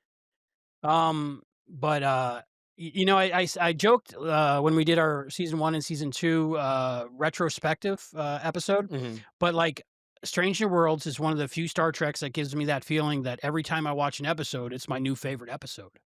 And it absolutely happened in this episode.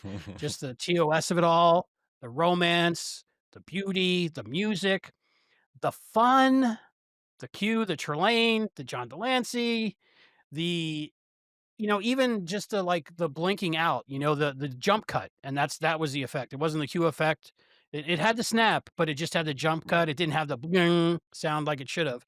But it was somewhere in between that, right? But I just loved everything about it and the cute little doggy. And so that's my final There you thoughts. go. Let it Like out. Let it out. fangasm. Fangasm. I absolutely love this. One of my favorites so far. Of course, I keep saying that. Not all of them, but this was great. This is my type of Star Trek I want to see. I feel like I could have popped a laser disc in and watched this episode. That's how good it was.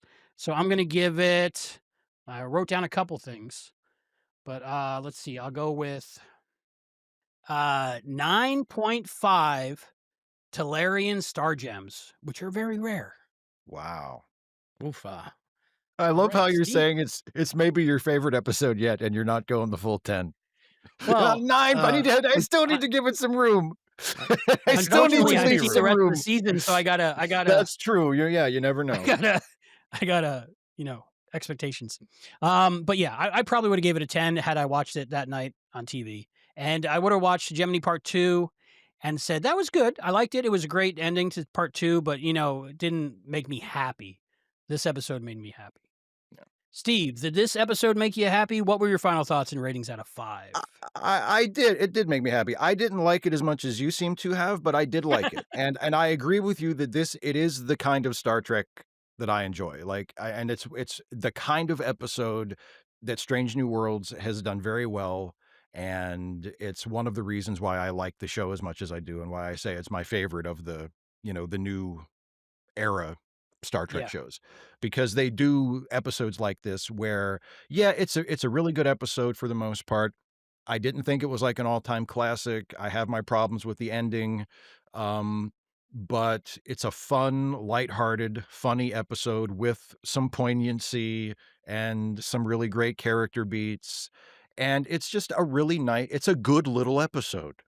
And Mm, in the current era of like streaming TV and everything's serialized and everything's an event, it's like it's a shame that there's not more room and more space being held for the nice little episode.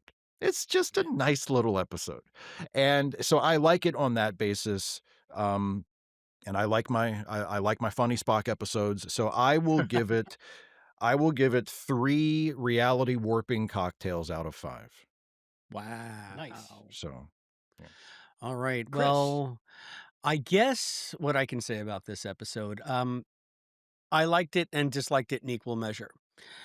But if history is any guide, when you think back on episodes of TV shows that you love, how often do you remember the nuts and bolts of a dumb plot versus all the character beats that make you fall in love with the characters and inform who they are and flesh them out in your mind so that when you dwell on them, you think about the little touches that we saw here, the dance between Spock and Lon, the wedding vow between Spock and Chapel, the how great a guy Corby is, the stuff between Christine and not Christine, between Marie and Chris, and all of the character beats is the that's why we remember shows, that's why we fall in love with shows, and this had that in abundance in such a nice way, so many different dynamics at play here, and that's what we're gonna remember from this episode. You can take that 2-act ball of Trelane stuff in the middle and just forget about it, because at the end of the day, it has absolutely no consequence on what we're going to remember this episode for. You're not going to remember the nuts and bolts of the dumb Trelane. I'm sorry, it was dumb. It was just dumb. And I loved it it. distracted from all of the great parts of the episode. But when I think of this episode, I'm going to think, oh, that's the boom boom, wake me up before you go jitterbug episode, right? Yeah, that was so good, and it had this part and had that part, and oh yeah, well, that Trelane stuff. What was it about? Who cares? So that being said, in retrospect, I know I'm going to like this one. I'm going to remember this one. I'm going to think about this one because it brings these characters to life for me in a way that's uniquely Strange New Worlds. Not just where do they fit in canon, how does it compare to canon. This is their show, and they exist as these characters on this show, and this episode helps cement that. So for that, I will be more generous than I would have been had it been more Trelane heavy, and I'll give it 3 absences of a heart would be fatals out of 5. Awesome. Steve, for the 2 people watching that are just meeting you, where can people find you?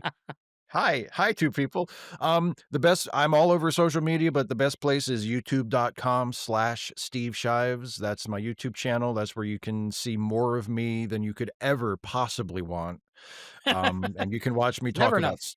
you can watch me talk about Star Trek, you can watch me talk about comics, you can watch me talk about politics, you can, like I said, it's entirely too much me talking about entirely too many different things, but youtube.com/Steve Shives. Awesome. Good review. Spoiler free review of Superman. I watched that. Thank you. The Oh other yeah, day. I watched that one too. That Yeah, was thank good. you. Yeah. So I'd say I love your content because like when something in the world horrible happens and I can't comprehend what I think, I Yeah. watch what you think and I'm like, yeah, that's what I think. So you put my Good. thoughts together for I me. mean, So, I like what I think too, so I can't complain. I can't be like, "What are you talking about?" you must be in the right line of work. yeah, it's definitely something to subscribe to. So thank you so much. Thank you. Thank Chris, you. the real fast how people can find us. Yeah, Albie likes what Steve thinks, but I like what you think out there in YouTube land. So you can find us on youtube.com/@Treksploration. Comment down below in the comments section. You can also support us on Patreon, patreon.com/Treksploration. Hit us up on Instagram @TreksplorationPod. Blue Sky @Treksploration.bluesky.social. Blue skies, TikTok.com/@Treksploration. nothing but blue Email us skies. comments, Do I see? treksplorationpod@gmail.com.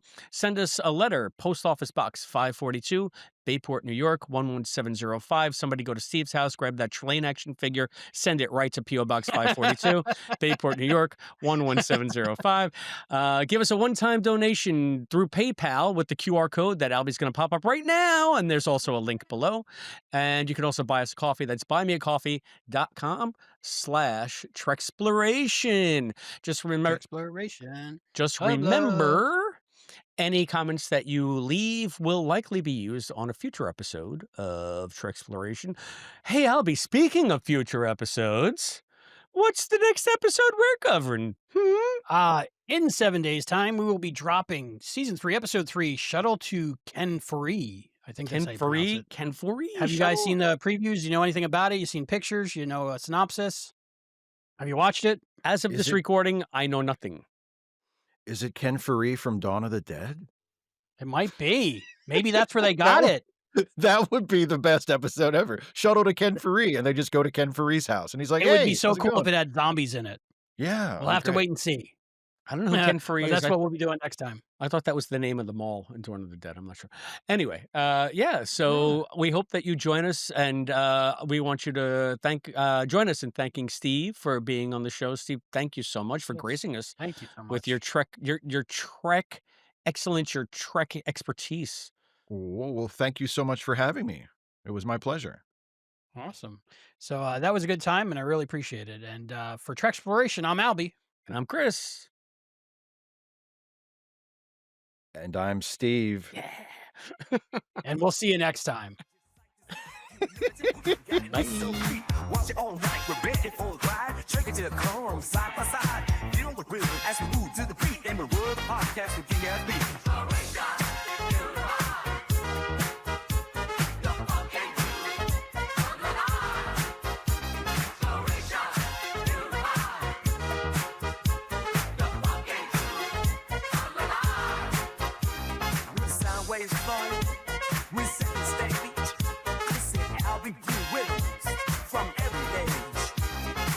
Get Charles, get ready to the cosmic tide. Get our limited look. Tight to ride.